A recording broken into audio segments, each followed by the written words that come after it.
Hello, hello. Hi. Well, we ended the last episode. This is a week later, but we're apologizing for anything. It's a week later, but we still have the same clothes on.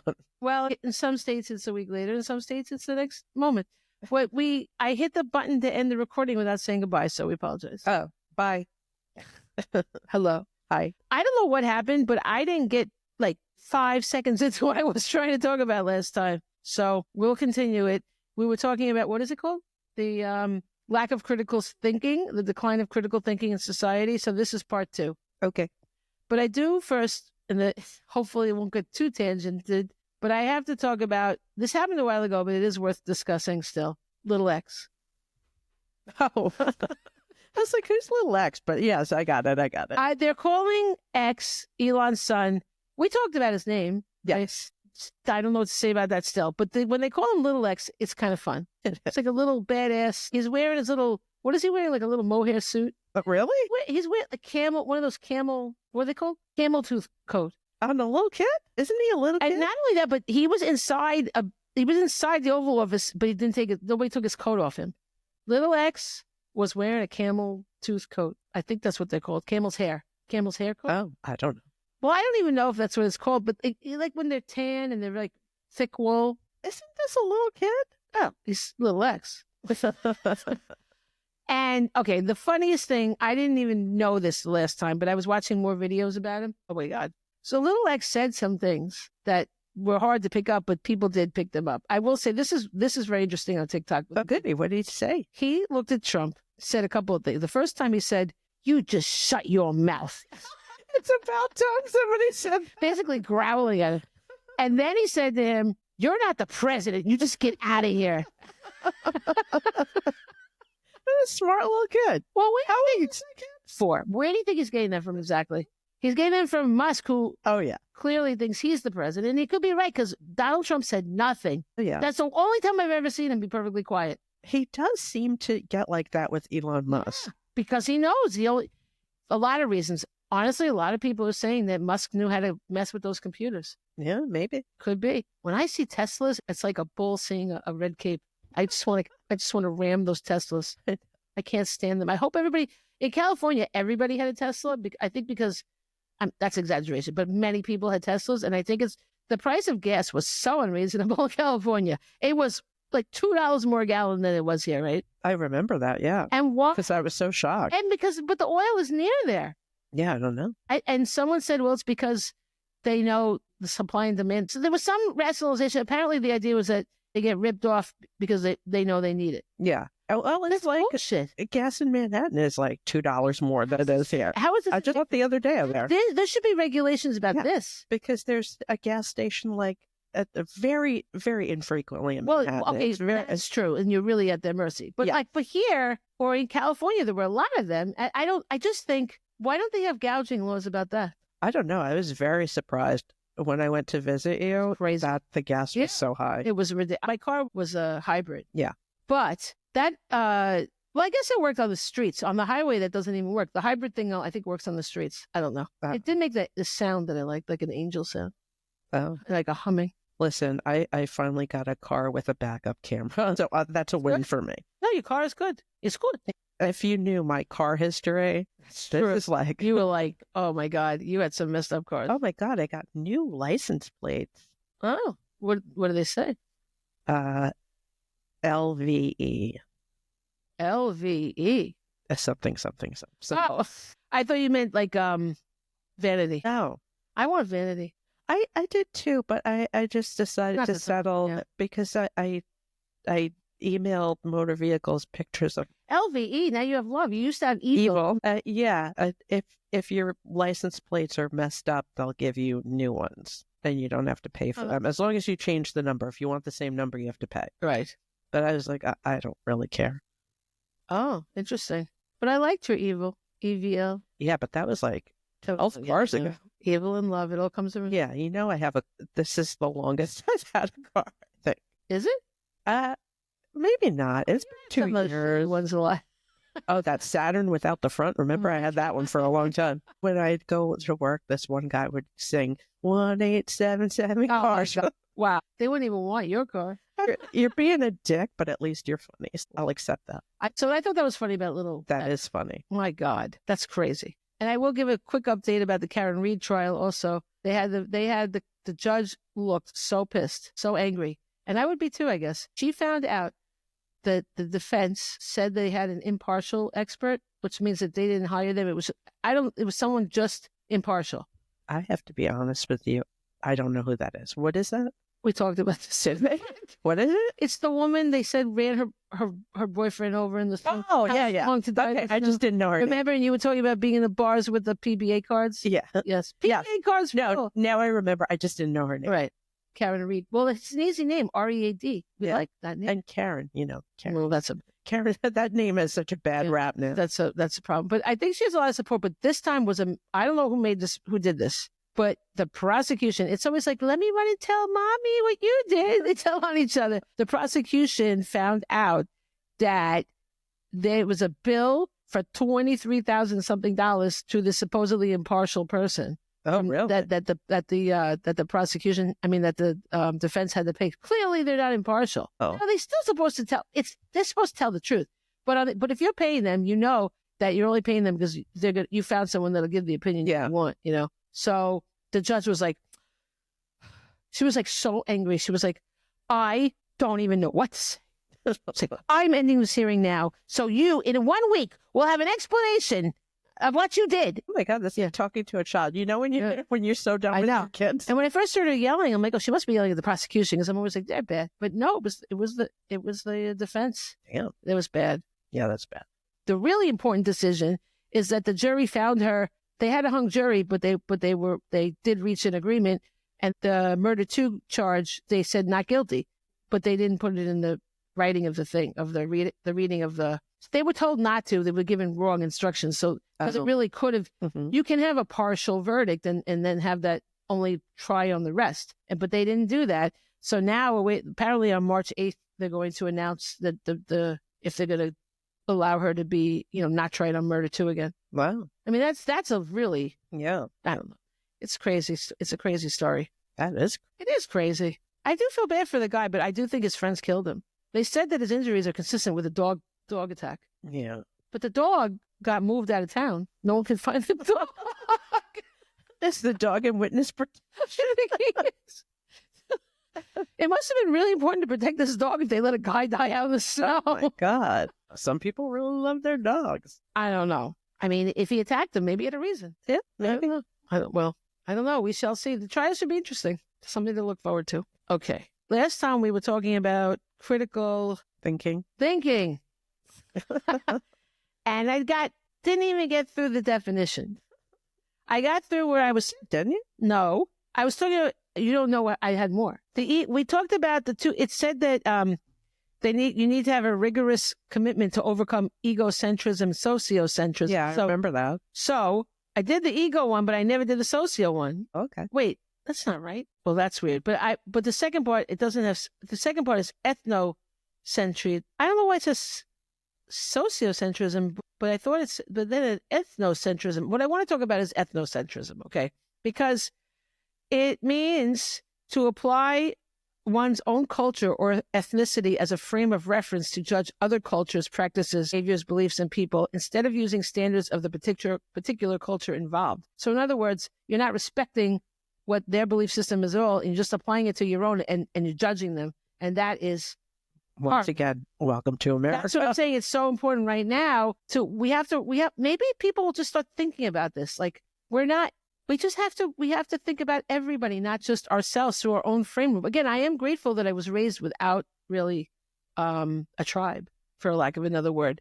But it's unbelievable. And it says, since this judgment is often negative, some people also use the term to refer to the belief that one's culture is superior to or more correct or normal than all others, especially regarding the distinctions that define each ethnicity's cultural identity, such as language, behavior, customs, and religion. In common usage, it can also mean any culturally biased judgment. So I think that is so important now. It really is. So now we'll go back to Socrates. He's really the person that sort of originated, at least I don't know if he didn't actually originate doing critical thinking, but he's the one that sort of introduced the concept of us doing it, like defined it for us, you know. Or Socrates, according to Bill and Ted. I love that. I love Bill and Ted. They called him Socrates. They were great. Those were good. Yes. Yeah. I'm a very big fan. Yeah, they were good. I wonder if it holds up. I don't know. I haven't seen them in a while. I saw the new one. Oh, there was a new one. Yeah.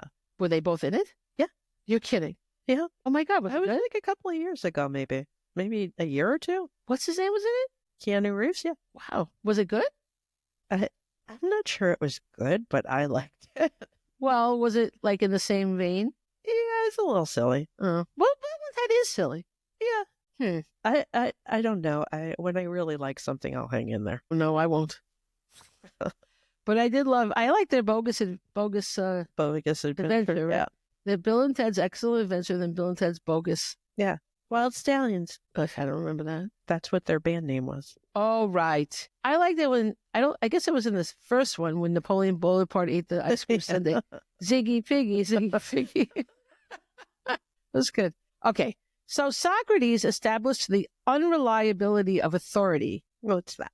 Well, anything, he meant that anything, just because somebody is in a position of authority or authority figures, just because they're supposedly an authority, like they've been elected or they're your boss, or, I mean, he didn't say boss, but like whatever, they were supposedly above you, that doesn't mean that they possess knowledge and consequent insight. You can't, just because they're in that position of authority above you, doesn't mean that they have the answers and you should bow down to, like, listen to what they're saying, take it as proof of anything. I thought everyone kind of got that once you're, like, I don't know, an adult.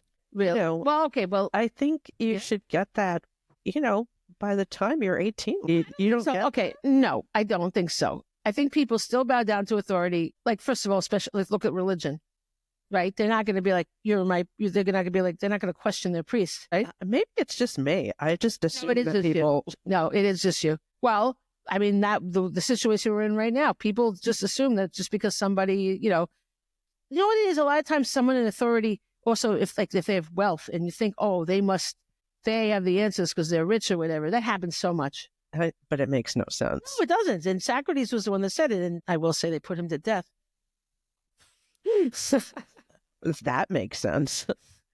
Yeah, we really don't learn. No. We don't learn anything. Poor Socrates. I think he said he was too honest to live or something at one point. So he said that for an individual man or woman to lead a good life that is worth living, he was big on that, not just living, but a good life, right? That person must ask critical questions and possess an interrogative soul. Like, you could be question. I love the idea of your soul interrogating things and questioning. I love that. And I just think that's completely lost. Completely lost. Yes. An interrogative, I can't say the word, but I like it, interrogative soul, which seeks evidence and then closely examines the available facts and then follows the implications of the statement under analysis, thereby tracing the implications of thought and action. At this point, everybody's just on to the next news bite on Fox. Yes. I just can't believe that they don't even they don't question anything that they're told. I just don't get that. It's like they're in a weird cult. Yes. And how do you get, that's another thing. How the hell do you get involved in a cult? Because there's something missing in your life and you're trying to fill that void. Is that what it is? Yeah. I mean, wow. You're looking for some group to belong to, I can't imagine. I'm sure there are other reasons too, but to sustain something that you've got to, there's got to be something up in there because I could say maybe in the beginning you're not getting they start off one way and they just, but when you're really in that, I mean, really? Yeah. I know it happens, but I just don't quite get it. I don't know, but it happens over. I know. Over again. Where Michael went to the new school for college and for grad school, and he went through Union Square a lot, and especially when at one point he became an RA in this new building, which was on Union Square. So when I was with him, I always said to him, "Don't look at the Hare Krishnas. Don't even look at them. Don't go near them." Yeah. And then people get mad. People will hear me and they get mad. Like, what are you saying? I'm saying I don't want my kid to wind up like that. Yeah. so bad. I mean, I'd hate to pick on religions because everybody's free to do what they want, but the Hare Krishnas, the Jehovah Witnesses, the And Mormons, do you know they're wearing those robes and all that? They were wearing Crocs. Well, they got to be comfortable. Now they got to be on drugs, right? To be singing like that all the time? I mean, how do you sit there all day and be satisfied singing Hare Krishna? I find them to be the least offensive of those groups. If you had a kid in that, you wouldn't say that? No, I would never. They have to be. I can't believe they're not doing some sort of drug. No, they're all Scientologists. Like, all those things are very... I mean... It makes no sense. They based that... Scientology based their religion on, like, a science fiction writer wrote that. Yeah. Are you fucking kidding me? I mean, there's a part of me that's like, if they want to do it, then let them do it. That's if they're happy. No, that's because fine. because people get rooked into that. Right. That's the problem. The part I don't like is the recruiting people. Right. It's like narcissists and abusers. Right. They know their audience. They know who's going to fall for it. That's good. That's a really good way of comparing. Yeah, you're right. With a need. Yeah. And they know that need and they fulfill that need until they don't. Yeah. That's a good way. There's a new show called How I Escaped My Cult. Yeah, I saw. Did you see it? I didn't watch it, but I saw it. I'm wondering how it is. Yeah. I mean, it's like anything else. People want that thing that's gonna make them feel better. But they often... When I was younger, I might have succumbed to something like that. Like now it's like, fuck this shit. I have no patience for anything, But I understand that. I don't know. I will say, I ran the school newspaper when I was younger. I wanted to join a cult before I was 18, so then someone would get me out. But I'm thinking, my mother might leave me. That's what I say. I don't know. I've always been so anti-groups. Like, I don't like any... Oh, it does sound incredibly annoying. I just feel like they suck you in. Even in school, when you had to do a group, that annoyed the fuck out. I don't like that either. I don't want to... I don't like it. Remember in the school that our kids went to, they said, together we're better. Yeah. That's a stupid slogan, okay? What are you saying? As an individual, you suck? Right. I think you should be allowed to be an individual. I think you should be in charge of yourself. It's important to communicate with others and work with others because this is how we survive. That empathy thing and the whole, but you should be good enough alone. Yes, you should be. Well, I think that's a major problem with people. They can't be alone. They can't do things alone. They can't function alone. They can't make decisions alone. Oh, my God. It's ridiculous. But you know what? That's why people accept such bad behavior and like date because they don't want to be alone, and so they're willing to take any bullshit. I know, and it's sad. Remember when Howard Stern said his wife went out to a party the other night, so she sent him with a play. She sent over a play date. I know. I was like, he's like, don't you think it was a little over a play date? I mean, I'm proud of him. He said like maybe you should have asked me. Yeah. I don't. I would be so annoyed if somebody sent over someone to keep me company. I like to be alone, do my own thing. I've always liked to be alone. I'm not a pack person. Like I know. I need to be alone. Yeah. Like yes, you really are. You definitely are. I do. Yeah. I need I had a very busy week last week. I had a lot to do, and Sunday came, and I literally ignored everybody. Yeah. And there was stuff I could have been doing. There's people I should have been seeing, but I need to be away from people for a while. Yeah. Like I like my peace and quiet. Yeah, I get like that, but not to that extent. Like, I mean, I look forward so much to coming home and just chilling and like just me and the dog and that's it. Like, oh yeah, keeps me going. I like that too. And the thought of being sitting here with somebody that I don't want that annoys me in any way. Like, oh my God, no. The thought of it all, it's just horrible. I look at people's relationships and I see many of my friends have lovely marriages. Yes. But that would never happen for me. I picked the wrong people. Yeah. I also, but I do know people with great relationships. I don't know what happened. I don't know because it's amazing. I have not had that experience. How? They should teach classes, the people that are successful. No, I don't even care. I'm beyond it. I don't want to be with anybody. I'm over it. It's gone. I'm pretty over it too. Yeah.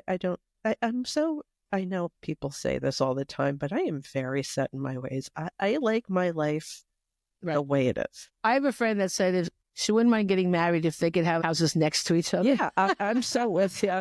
I mean, if I could find somebody, I'm not against it, but I don't need it. Yeah, I think I might be against it. Yeah. I don't know. Just because I just feel like I could think it's really great, and then like 2 years later, the person reveals himself to be a totally different person.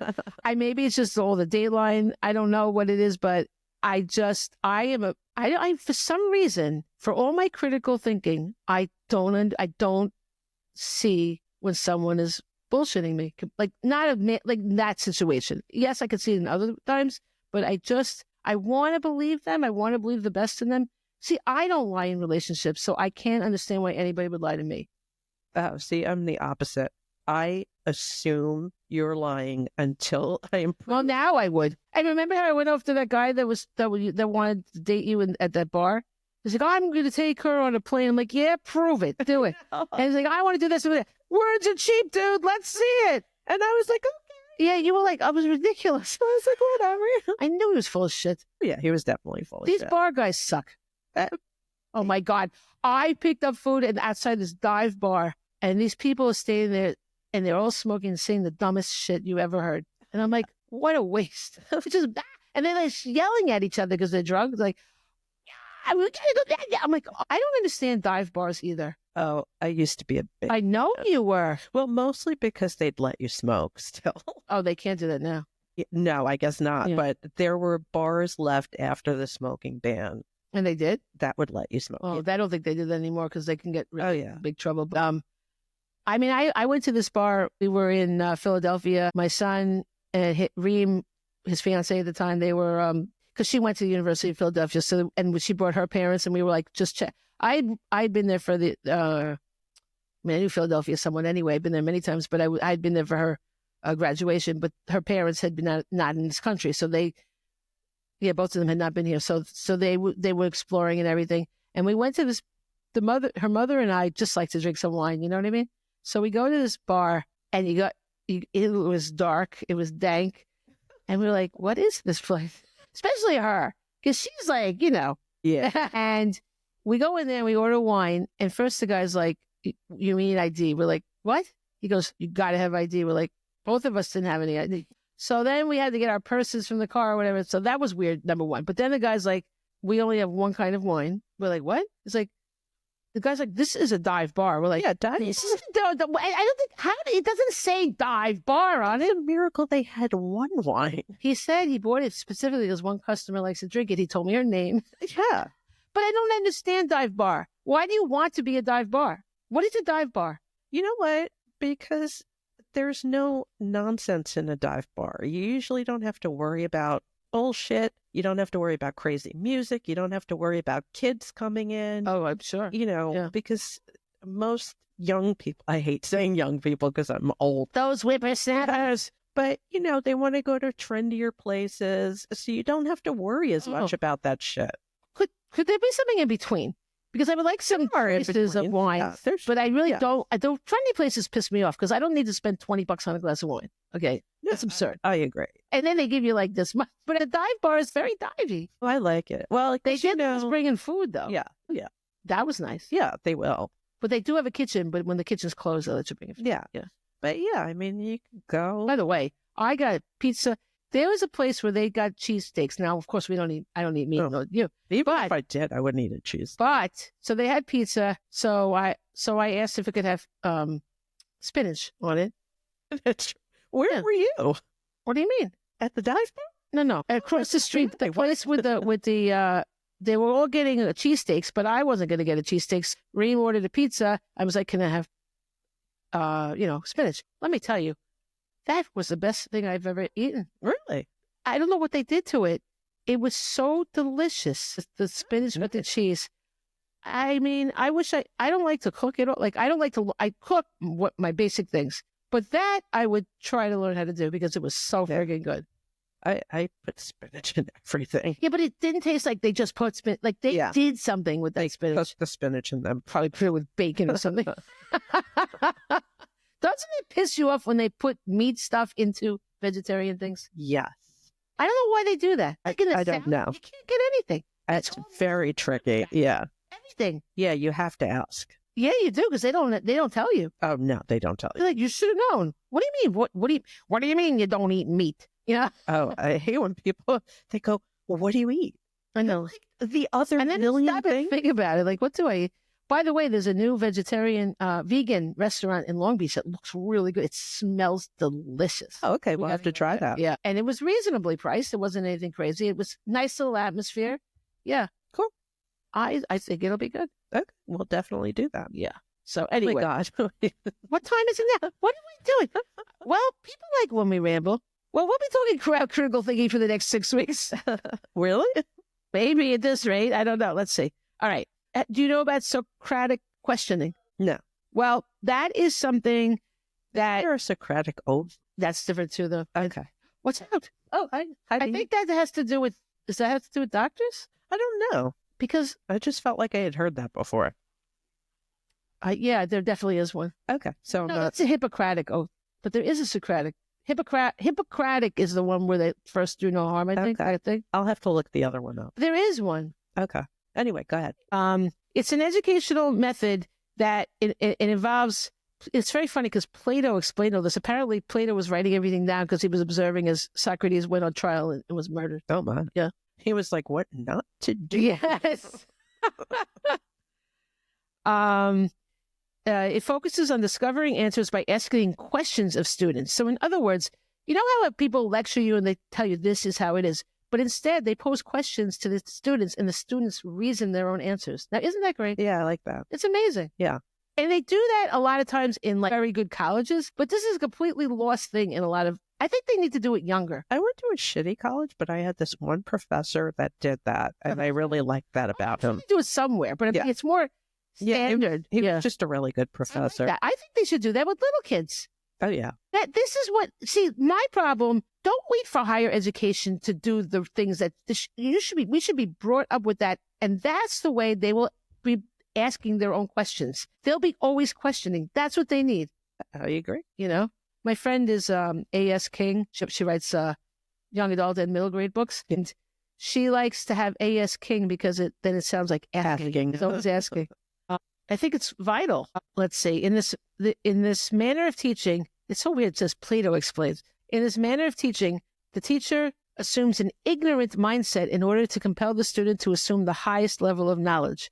Thus, the student is expected to develop the ability to acknowledge contradictions, which is another thing. People can't stand that, right? Recreate inaccurate or unfinished ideas and critically determine necessary thought. I mean, this is what's missing from everybody. I agree. They don't even want to deal with it. They don't even want like, oh, well, Socratic questioning. It also sounds like a throat lozenge somehow. Socratic. Socrates. That's it. We always used to have that when we were Socrates. Do they even sell that anymore? That's a good question, but it really was just candy, I think. Yeah, like Ludens. Yeah. Ludens was so good. They were good, but it was just literally candy, I think. Yeah. Well, Socrates were a little more medicine-y tasting than Ludens. I guess tasted like straight candy. up candy, Yeah. absolutely. But what's the one that was like chewy? Chewy. There was a chewy one. Well, I don't know. This is like cherry licorice. I don't know. It wasn't Vicks because Vicks is totally different. No, Fix. Look into that. Got one. the Vapo Rub. That cures everything. I like Vaco Rub. That's right. Smelly, but it's good. That and the Tussin. You got Vapo Rub. I don't know, but that is so vile to look at. But The Robitussin. No, not Robitussin. What's the one? NyQuil is so disgusting. I don't like that because Oh, it puts me out for like a solid 2 hours, but then I am wide awake. really? Oh yeah. When I had COVID, I got Dayquil because I was worried about getting knocked out. And I will say it definitely helped my symptoms. Oh, I got when I was sick I got recently. Paxlovid though too. That was I got the doctor told me to get Mucinex. okay. Does that work for you? It worked. Yeah. Did it get the mucus out of your throat? Yeah, I felt better. Oh my God. Because I bought this stuff that's supposed to be for severe cold and congestion. And it's supposed to literally has like Gusten stuff. But what? Gustensin. What the hell is that? It's the ingredient in these things that's supposed to clear out, expel your mucus. Oh my God. And it sounds like it's going to. It did shit. I've been walking around. Just now, I finally cleared it out. But for 4 days, I was walking around with a ball of mucus in my throat. Ew. No. Like, Oh my God. I literally threw up trying to get it out. Oh, Sorry. Well, now you know. yes, now we all know. No, you don't want a bowl of phlegm in your throat. No, nobody does. It wouldn't come out. Nobody likes that. That's why I washed all my sheets and blankets. I'm like, something's got to go. Maybe it's dust. I did too. After I was sick, I cleaned everything. I changed the hose on my sleep apnea machine. I swabbed everything. Yeah. Washed all my bedding. And that sleep apnea thing, when I'm all cloggy, I can't sleep. I rip that thing off my face in the middle of the night. Everybody says that, but for me, I felt like I could breathe. No. Something's wrong. No, I got rid of the full mask. And now I have just the pillows. And still, I'm not good for long until I get, that's why I got to clean out my stomach. Yeah. Oh my God. I love that machine. The machine. It's my best friend. Oh my God. No, I can't sleep without it. I don't think I'm ever going to have a relationship with that machine. I didn't think I would either. Yeah? Yeah. How long did it take you? It took me a long time. Good. Well, maybe there's hope. Yeah. Yeah. But now, like, I can't sleep without it. Sometimes it feels like it is going to be good air, but then like it ceases and ceases. Well, let's see. All right. I think so Socratic questioning is a form of disciplined questioning that can be used to pursue thought in many directions and for many purposes, including to explore complex ideas, to get to the truth of things. You know, cops probably do that. What do you mean you weren't there? What do you like, explain that. To open up issues and problems, to uncover assumptions, to analyze concepts, to distinguish what we know from what we do not know, to follow out logical consequences of thought, or to control discussions. Socratic questioning is based on the foundation that thinking has structured logic and allows underlying thoughts to be questioned. The key to distinguishing Socratic questioning from questioning per se is that the former is systematic, disciplined, deep. There we go. That's what we're missing, depth, and usually focuses on fundamental concepts, principles, theories, issues, or problems. So that's interesting. Yeah, we have to start doing. I do think the police interrogations are a bit like that. Yeah, I would think so. Oh, I like that. Now, here's something that's going to piss people off. Is religion counterintuitive to critical thinking? Okay, this is not going to be only about religion, but I got to say, okay, dogma, no. Dogma is like you're told this is the way it is. You're not, there's no questioning. My aunt was, her mother was Catholic and very religious, right?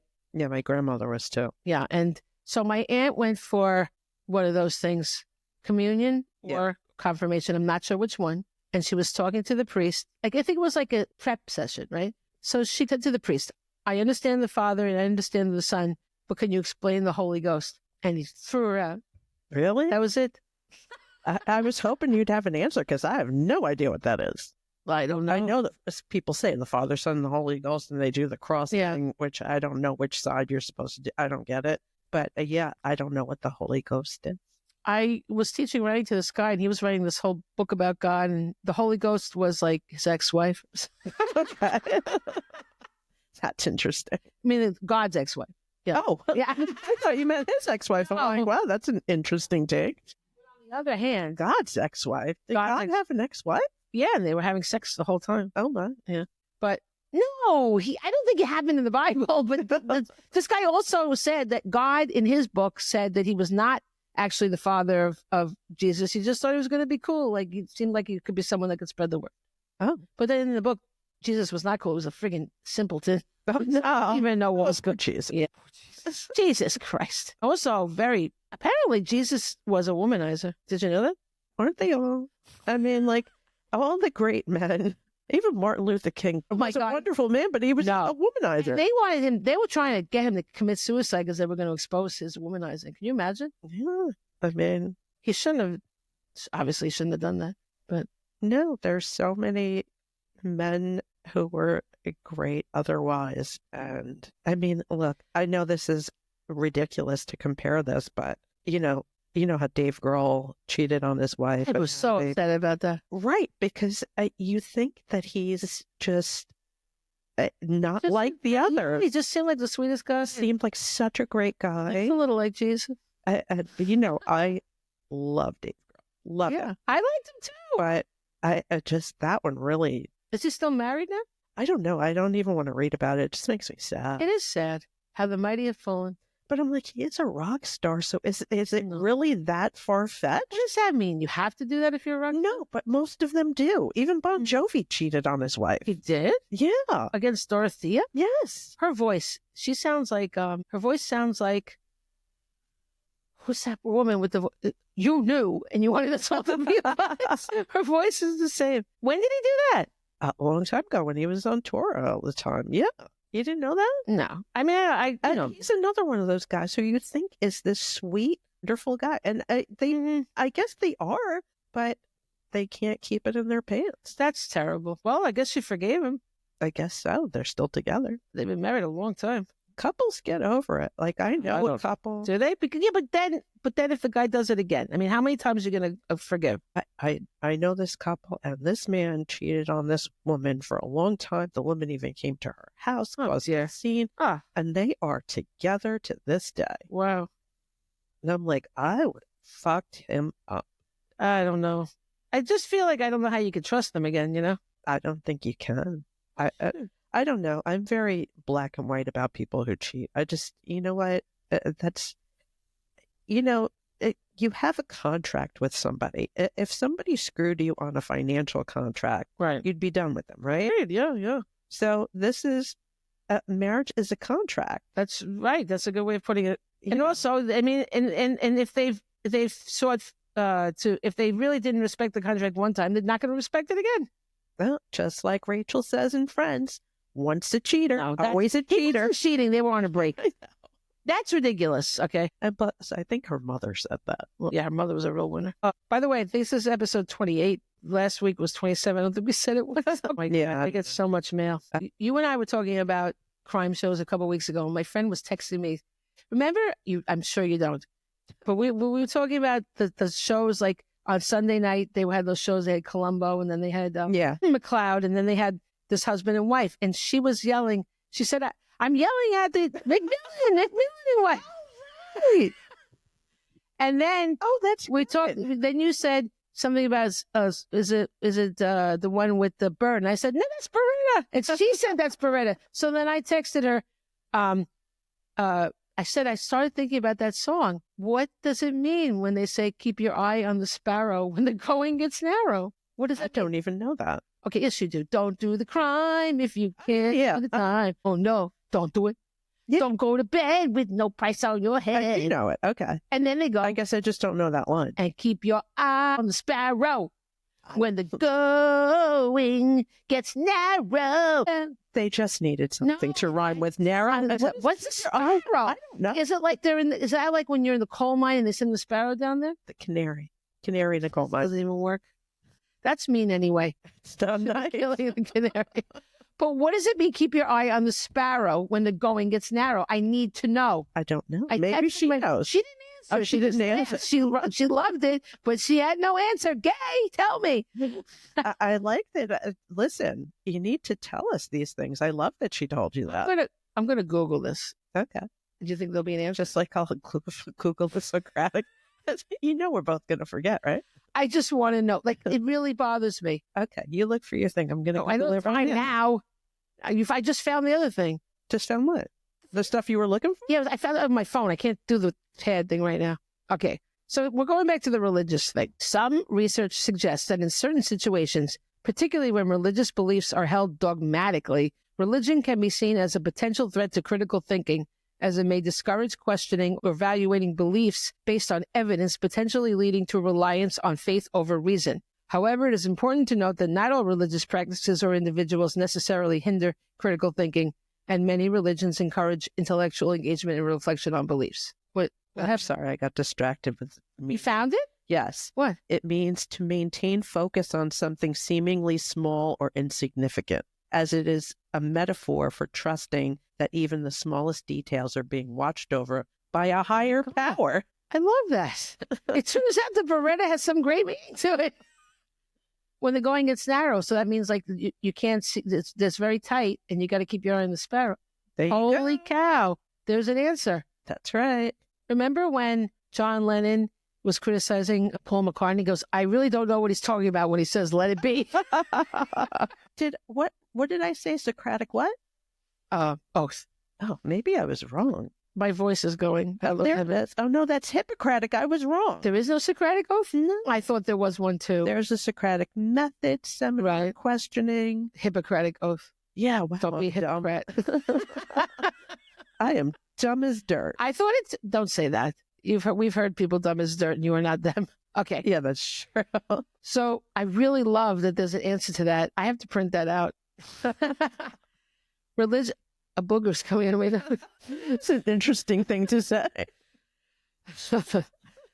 Religion is some religion. I guess I'll clarify that is based upon dogma. Therefore, one is encouraged to have faith in the unexaminable. Faith, by definition, is the acceptance of a concept in the face of conflicting evidence or no evidence at all. So dogmatism vs. critical inquiry. When religious beliefs are presented as absolute truths without room for questioning, it can hinder critical thinking by discouraging the evaluation of evidence or alternative perspectives. The impact of religious upbringing. Individuals raised in highly religious environments may be less inclined to critically analyze their beliefs due to social pressures or a strong sense of indoctrination. I think the indoctrination is the thing. When you're raised a certain way, you don't even know it's different.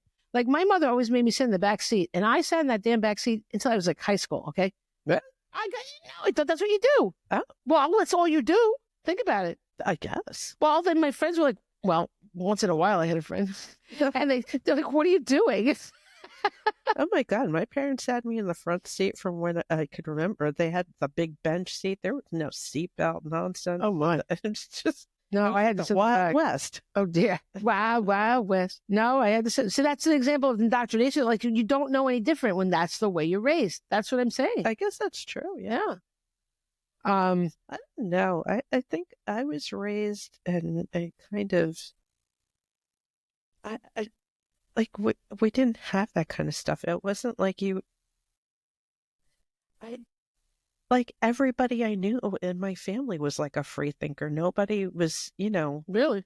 Yeah. You're lucky. I was kind of loosey-goosey. Well, my aunt was like that, except she said stuff that I didn't even know what she was talking about, and there was no explanation. You know what I mean? Yeah. My family was a free people. My aunt showed me a different point of view, but I wasn't necessarily free to stray from that point of view. You know what I mean? It was interesting. I mean, for me, most stuff was, I don't know. By the way, did I tell you that the barge is closed and gone? What? No, it was so sad. No. No one even told me. My aunt owned this. My aunt created a concert hall called Barge Music out of a coffee barge, and I helped, like shake and bake. I helped her build it, and I wrote my first novel about it. But honestly, that barge was like such a huge part of my life, and it was this. You never would have thought it could have been anything beautiful. It was disgusting. It was filthy. It was just this dark, dank thing. And then she used wood from the Staten Island Ferry, and it was such a process. And that really made me see that anything is possible. That was proof that anything is possible, because there's no way. I just couldn't fathom that would happen, and it did. So it shows you with hard work. And really and she had a lot of obstacles. So if you face your obstacles and you do hard work, you can achieve something. That barge went through a lot. My aunt died, what would you say, 15 years ago around? Yeah. Around that. Her name was Olga Bloom. If you Google her, she has her own Wikipedia. And I'm listed in the Wikipedia that I wrote a book about her. Cool. I know. I wrote a whole paper about you. Oh, yeah. And, but the barge, it's just sad that nothing can really, I'm going to say nothing, but many things really can't last. I mean, it was a steel thing, right? During Sandy, it almost got destroyed, but somehow it got, they said that they thought my aunt had died already, and they thought she was like, her spirit was like holding it, but it stayed. But they found that it was just rotting at the bottom, and there's just no way to save it. So, wow. What'd they do with it? They just towed it away. I don't know. I mean, they sent it to, I don't know, salvage, whatever they do. But the sad thing was nobody told me. So I didn't get to go or say goodbye or anything. I only, there was an article about it that I didn't see. I think it was in the Times, but for a while I haven't been, I'm now reading news again. I'm not entirely, but for a while I was on a complete blackout. So someone sent me the article, like, I'm sure you know. I'm like, I didn't know. And I sent it to my son, and he somehow missed it, and he reads the Times. It is so sad that is sad. Just like it's just gone, like so many things. I just feel like so many things you think they're just gone. Everything's gone, I know. I told you. So last time I came to Celine's house, I used to live in this area. I don't know, probably 15 years ago or so. So we were going somewhere. I was following her. You were whatever. We were going somewhere in separate cars, and we went down this main drag. And it was bizarre. I mean, it's completely changed. I don't know if you noticed because you live here, but like all these places I used to go with my kids, like all these memories, and it's all gone. I know, it's weird, right? Yeah, it was so weird. But then again, I noticed there were things that I wish had been here when I lived here. It's true. My school, I went to number one school in Lawrence. That school is completely gone, and I'm not missing that. I thought of it like torture because I was different, and I didn't have a religion, and people were questioning me. It was pretty bad. Okay, but next to it, the little library that was a shithole. And this is a rich neighborhood. You would think they would have torn it down and built a big one. Still there, the exact building. Really? Can't believe it. The Peninsula Public Library. Wow. It is minuscule. Most libraries, they've knocked them down and rebuilt them so beautifully. Not all of them. There's a few that are still the same. It's shocking. I mean, I'm shocked that the town we're in right now built a new library. I mean, because I worked in the old one and it was... it was terrible. The ceiling would leak. We'd put it's all over. The school owns that building. Yeah. I wonder if they did anything because that thing looked like it was going to... Well, a long time ago, I was in there because you'd pick up school supplies there. Oh, okay. And it was all right. It was a little better than it had. Asbestos is calling. I don't know. A lot of people in that building got cancer, so there you go. Surprised. Yeah. Well, this whole neighborhood, they have the plant, they have the garbage thing, the garbage. Oh, yeah. In the summer, my God. Ugh. The smell. Don't even get me started about the power plant, everything. They told us that our school, see, when you move here, they don't tell you, oh, by the way, the power plant might kill you. And there should be a disclaimer that should be handed to you, right? Because you get responsibilities, but they don't tell you all the disclaimers about that potential problems to your health and things. So what's the name of the power company now? What do they call it? Not PSEG, is it? I don't know. Whatever they call the power company, they decided they were going to close down that plant because it's too old. And rather than, I'm looking at it, it's still, you could see it through my window. I did not even know. It's still open because you could see those eyes. It looks like those devil eyes in that movie Mothman. I am not seeing that. Movie head over here. Look through the bottom pane. Oh, shit, yeah. I know. It's like I look down and they're staring at me. There's just two red things in the dark. Looking eyes. I swear to God, I didn't even know you could see it through my window. I didn't either. Wow. It's like they said, don't even say this, bitch. Don't even say it. But I think it's coming at you. But I'm going to, first of all, that blew up during Sandy. And just like this green, it was like the Wicked Witch was there. And we didn't have power for months. Oh, yeah. My boyfriend did get us a generator. That was nice. This town looked like a war zone. It was, what was on? What's the Yoko? Oh, no. Yeah, so I can't believe that they turned in there. They were. And I've always sit here. I never even noticed it. So they want to close it down. And guess what? They were paying a large part of the school taxes, like a subsidy for letting us have that here. Apparently it's dangerous. No one told me. Yeah, well, I don't know. What do I know? I don't sit here analyzing what's dangerous. And who's going to move here if they say that? Well, so they had a hearing at the school, and guess what? They were like, oh, F it. Our school taxes are going to go up astronomically. Wow, really? Yes.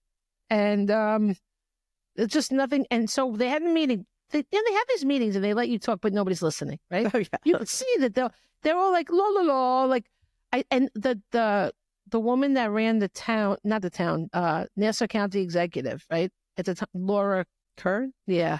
I couldn't even believe she wasn't even making eye contact, nothing. Like she was just like, blah, blah, blah. And I'm like, so I looked, and I live in a very Republican town, right? And these people, and Trump was president at the time. It was the first time. And so I said to all of them, did you go to the Donald J.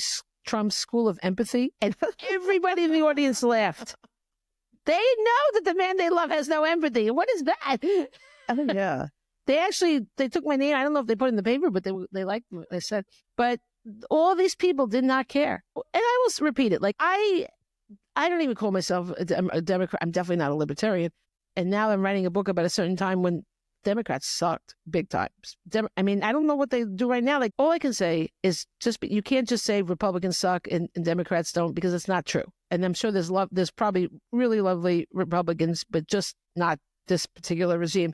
But Democrats, a lot of them are real asses, and including that woman. And one other guy didn't even show up. He came like, I think he might have walked in at the end. Like, thanks a lot, you know. And They all lost their offices, and it's awful now. The guy here is a real horror. He's deputizing people to act for ICE or something crazy. Okay, he also, I don't understand this at all. Okay, he has the police cars drive around like in a pack, like six, like 5 or 6, all with their lights like flashing on. I see those sometimes at work. Okay, so it's supposed to be apparently a show of power. To me, it's a signal to the robbers that the cops went that way, so you can rob. They're all there. I mean, what the hell is that? I don't know. What kind of a show of power is that? They're not at Dunkin' Donuts. They're doing something. They sit in the parking lot at my job. Like, they just sit there. Oh, Beaters go by. They don't do shit. Really? I don't know. I don't have a problem with cops. No, they have a hard job. But I'm saying, but I do have a problem with just having them drive around with show of unit. You know, I don't. What is that? It's so stupid. This guy is a jerk. But I mean, but they all suck. That's my point. So my original point. What was my point? That they about the power plant. But what was I saying about the power plant? No, because everything goes, like everything changes, and you think you're getting a tax break, and then all of a sudden it's oh my God. One thing, I can't wait till I'm a senior citizen, because then I can have the superstar. Let's go. If you live in the home that you own, you get a certain tax break on school taxes. But if you're a senior, you get a very good break. I know seniors get so much better stuff, but well, not always. They really don't. A lot of seniors get really screwed. That's true, because they get screwed in other ways. So making prices less for them actually works out. Yes, I didn't think of it that way. Yes. They also get scammed so much. I mean, it's unbelievable. It's so sad. And I don't know how anyone could live with themselves. You should never, to rip off anybody is awful. But a little old lady that spent her whole life saving your money, and you I know. How sad is that? Disgusting. It's despicable. It's it's just awful. It is. But I don't even know why I went into this whole tangent. We do that a lot. With the tangent, like had an hour already. All right. Hold on a second. So here, the National Library of Medicine, did you know they have that?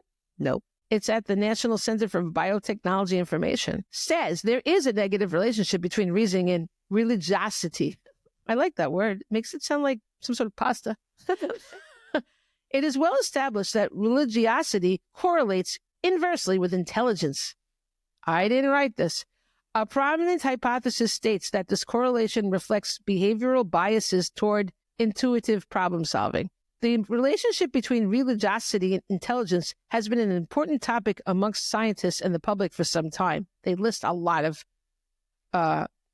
evidence, like there were studies. Early evidence from the 20th century suggests that religiosity and intelligence negatively correlated amongst college students. Subsequently, Argyle, whoever that is, he had a study, concluded that intelligent students are less likely to be religious. Didn't write this. More recently, scientists have shown a striking paucity. That means like a very little. Did you know that? I did not. I had to look that up. Of religious beliefs. I mean, you kind of get it, from the context. Yeah, but you never know. Context can sometimes lead you down a dark path, particularly within the elites of the National Academy of Scientists and the Royal Society. Metric population studies have now firmly established that religiosity influences cognitive style, and that religiosity and intelligence negatively correlate. And so then I looked up, of course, psychometrics. It's coined from the Greek word for mental and measurement. This Greek word, I think of. What is it? My big fat Greek word. I love that. Comes from the Greek word. Well, this does. Refers to the field in psychology devoted to testing, measurement, assessment, and related activities. I've never heard of it before. Have you? No. I know. We learned something. I like it. We all learned something together. The psychometrics looks at the theory and technique of psychological measurement, which quantifies knowledge, abilities, attitudes, and personal traits, according to the American Psychological Association. Research scientists, also called psychometricians, I love this, create, scientifically valid and reliable instruments such as questionnaires and tests to collect data and provide a quantitative measure.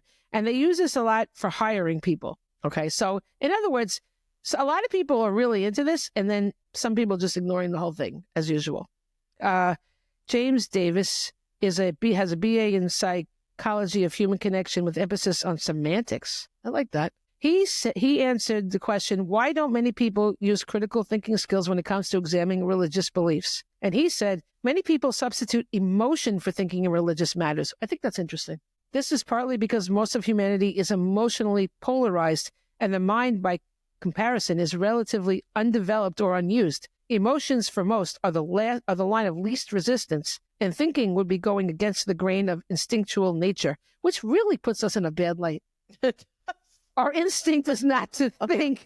I do understand the survival thing in the time, but like we got. Also, don't you think most people will pick the easy way? It's sad. Don't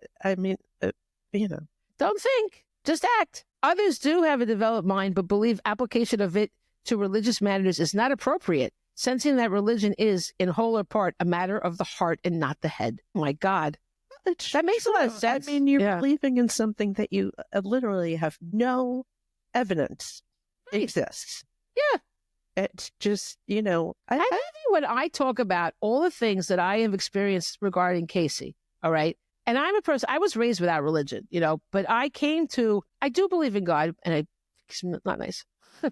But all the things that happened to me, there were things that happened. So I didn't just come to a face. Even like I felt like when I didn't believe in all that stuff, I felt this force forcing me to deal, like it was religious in the fact that I had to deal with myself. Like my religion was fixing myself at the time, and I was going to the 12-step stuff. So, and you know how they are. They tell you it's not religious, but really? Who are we kidding here, right? So I really had a problem with that. So I did all that. And despite all my obstacles, those were obstacles, because when you're unindoctrinated and someone's trying to fit you into the indoctrination little peg, it's like, no, you just don't see it. I'm like, what are you saying? Clearly nobody walked on water. Clearly, all these things don't make any sense. And I don't see any proof of it. But I did get, maybe there is, and I didn't see it. I'm going to say that. But I haven't seen it. No one showed it to me. I know Jesus existed, but the idea, the leap to where we put him on that box, that pedestal, is, But in any case, what I say happened with Casey. Oh my God, I forgot to tell you. When I remember I did the divining rods I posted that, and I also boosted that on Facebook. And I got a bunch of religious people like quoting like quotes from the Bible about how basically I'm going to go to hell because I'm a witch. And I'm doing all these things. And like, it's a real literal scripture, right? To which I would always put like a string of crying, laughing face. Like, are you kidding me? This is indoctrination. Yeah. Let me tell you. So my ex-husband, we had an argument, let's say, over his beliefs. And I was like, you think Noah's Ark really fucking happened? And he's like, uh-huh. Okay. And I was like, wow. First of all, and if it happens, I don't know if it's impossible. It's improbable. But I will say this. This is another proof that if it happened, God is mean. God is cruel. Of because course, yes. You flood. I had an argument just the other day with I won't even say who because I just don't even want to name them. But she's like, well, see, God took care of business. He had to wipe out the baby. I'm like, you should talk. But I'm like, no, first of all, even if it happened, it didn't work because things are worse now than they've ever been. Okay. He wipes out 2 specific places. Those are the only places where people are being bad. He kills all the innocent children. They didn't go on the ark at all. He kills all the rest of the animals. He only has 2 of each so they can procreate. You're going to wipe out all the other animals? They never did anything. This is a mean person. This is a control freak. This is a bully. Everybody, indoctrination, what do I say? Battered women. Battered people that are religious like that just accept, are battered. I think so too. He's mean. Wake up. How are you going to say God is nice if he kills your kid? Oh, that's God's plan. Well, it was a mean plan. It was not nice. God is a serial killer. Wake up. I said it. God, wait till the threats on that one. You think they got on you for the other thing? That would be a good shirt. God is a serial killer. Are those the same people who think Harry Potter is like? Oh, probably. Yeah, definitely. No question. But that didn't even, again, that's fiction too. Like they didn't like that they saw it happening. That bugged them out. That happens. That's happened with people I know too. Like, oh, that happened to me in the hospital when I had the brain surgery. The friggin' nurse came in here and she was just preaching away about God. I'm like, you know what? I just want to talk to my son because I knew it would drive her away. Right. So I took the rods out and I started doing it. She goes, you're a witch. Well, thank you for your nursiness. Oh, I have the perfect quote for the end of the show that has to do with that. I'm a witch. Unless I did it. Did I ever do a quote about witches? I don't think so. Okay. So I'm going to skip this. Yeah, because we're running over. I do think there was one more thing I wanted to say. Maybe not. Okay. Empathy is really tied in with this. Okay? And empathy levels have been declining over the past 30 years, especially among younger generations, with a 40% drop in empathy among college students compared to their counterparts 20 or 30 years ago. And there's another source for that. Okay. This is a huge problem. And this is really how Agent Orange became president. Okay. Because it's like that. It's like that. I haven't heard that one before. I've always called him that. I've called him the Cheeto. I like that. I like that. I mean, empathy not only is very dangerous to not have, but it also separates us in the way that they want. And that quote you said, that famous quote you said last time about, I didn't say anything when they took this one and this one, and there was no one left. It's so true. It's happening again right now. So hold on. It says, think about the lack of empathy right now. Undocumented people being dragged away like they're garbage, right? They're human beings. Drug dealers getting let off if they're white and rich. Yeah. Citizens aren't caring about something unless and until it affects them. A lack of critical thinking can significantly hinder empathy because it prevents individuals from fully considering different perspectives and understanding the experiences of others, essentially limiting their ability to walk in someone else's shoes. By the way, Walk Two Moons is a great book. It's kind of about, it's about that, among other things. It's by the way, middle grade books, a lot of them are really great and everyone should read them. They're so profound, and bonus, they're not that long. And that you really can learn. Walk Two Moons is a great, and there's a quote in the beginning. It is from Native Americans. It says, never judge a person until you've walked 2 moons in their moccasins. And that is so great. So great. I highly recommend you read that book and think about that quote. And read Bud Not Buddy. That's the other one I can think of right now. There you go. Perspective taking. Critical thinking involves analyzing situations from multiple angles, which means not just yours, which is crucial for empathy as it allows you to see a situation from another person's point of view. Bias recognition. Without critical thinking, people might be more likely to judge others based on their own biases, hindering their ability to truly empathize. Active listening. Critical thinking encourages active thinking, which is vital for understanding the nuances of someone else's emotions and experiences. Yeah, I have a friend who always says, and she's right, that listening is a skill. Yes, absolutely. I saw that mentioned in another article, and they have an acronym for SLAM, speak less.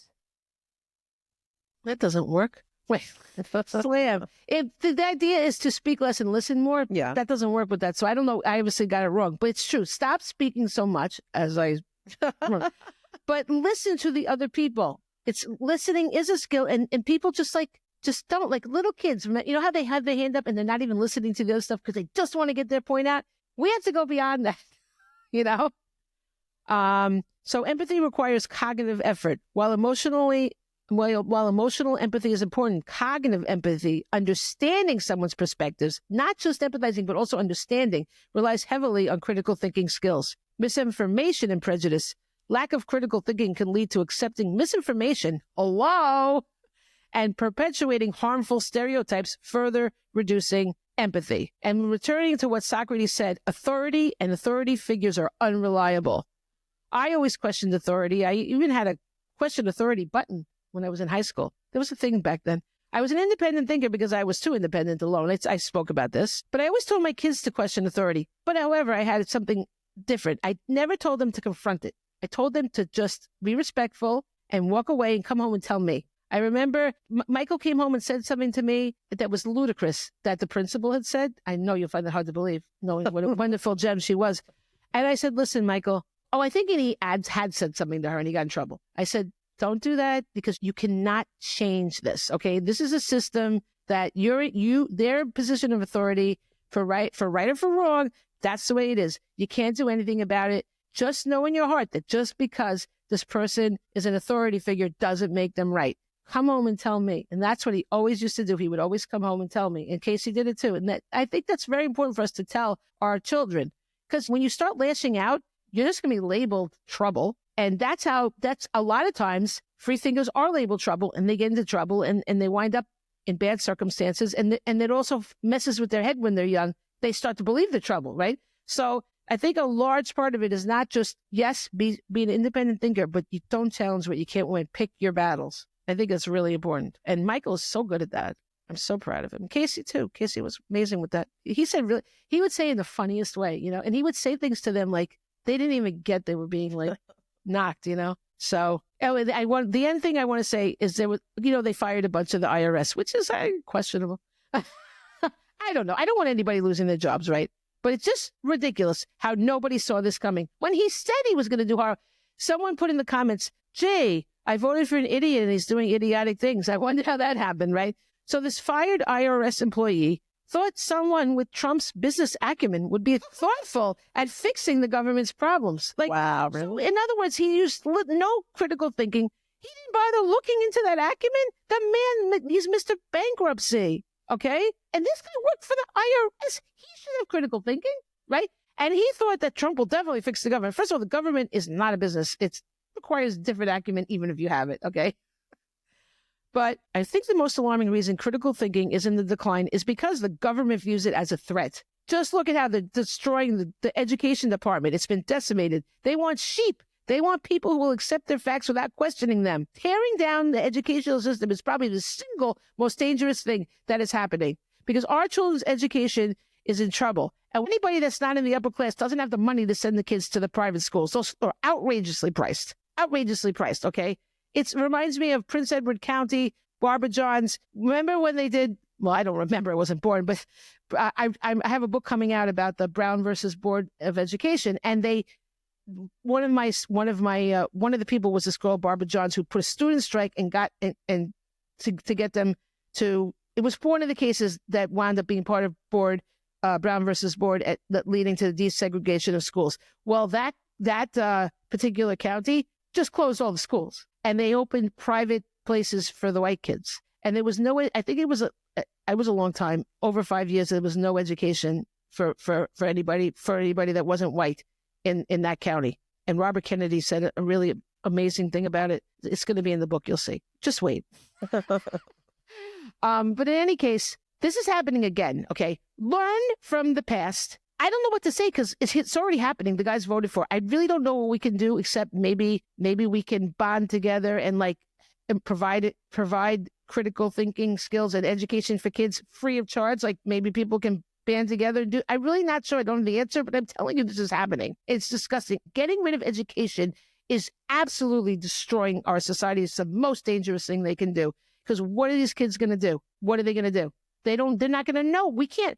Unless we're teachers, we're not, I don't know. I mean, I did the best I could with my kids, but I can't imagine homeschooling. We talked about that. But so that's all I have to say. That's all I have to say about that. Life is like a box of chocolates. Okay. So that's what let's see. I'm going to just look for, by the way, I do hate math. That's a side note. And if I had to homeschool, my kids would never know math or science. Maybe a little science because I could look it up. I think I hate math because I'm not saying it's easy, but there's always like a definitive explanation. It's kind of like religion, but they tell you this is this. 2 + 2 = 4. I don't like that. I like to think about different possibilities. I don't want a concrete two. Like when you write, nothing's concrete. So for some reason, math just insults me. I don't think it likes me much either. I don't like it and it doesn't like me. Okay. I'm looking for my quotes. Okay. Now I'll do my Socrates quotes because last week I had them, but I didn't get to Socrates. Okay. So Socrates, I have 2. One is, the only true wisdom is in knowing you know nothing. And his other quote is, wisdom begins in wonder. Yeah, thank you. What do I have? Okay. No, I don't like that one. There's the other one. Let's see. I have to read it first. Okay. No, I don't really like that. I'm going to do the witches one. All right. I have to find that. The Witches of Eastwood. It's in my Instagram saved. I save all this shit. Okay. Where is it? Sorry. It's okay. Oh my God, I have so much in here. I saved all the dumbest stuff on Instagram. Like it's just like, well, maybe I'll like this one. Maybe I'll need this one day. Okay, let's see. Oh, got it. I don't know who said it, but all right. Who knows why we were taught to fear the witches and not those who burn them alive? Oh, I love that. Yeah, I like that too. That's beautiful. Wait, I think I like this one too. Okay. I like this a lot. Oh, I probably read this already. Charles Bukowski, I think I did. Let's read it again. Okay. He's memorizing our quotes. Okay. The problem with the world is that the intelligent people are full of doubts while the stupid ones are full of confidence. That is so true. It really is. So true. It's like how you get asked out by the, clearly, I don't even know how to put this nicely. You know that guy. We all know those guys. Which guy? The ones that have an insane amount of confidence. Oh, yeah. When they're just, you don't want to date them because they're not right. I'll never forget. I walked into this bar with my friend, and this guy comes up to me, and he's like, I feel like his name was Julian, or I'll say Julian for the sake of the story. And he goes, "Hi, I'm Julian. I like long walks on the beach." And blah, blah, blah. I was like, this guy is out of his mind. And then he's like, "I'll take you to Burger King." Oh, boy. Why does this man have that insane amount of confidence? The other guy wanted to take you to IHOP. Yes. and the other guy was like, "Oh, you want to go to dinner? I have a coupon." I'm like, I know. "What the fuck?" Come home and see my sneaker collection.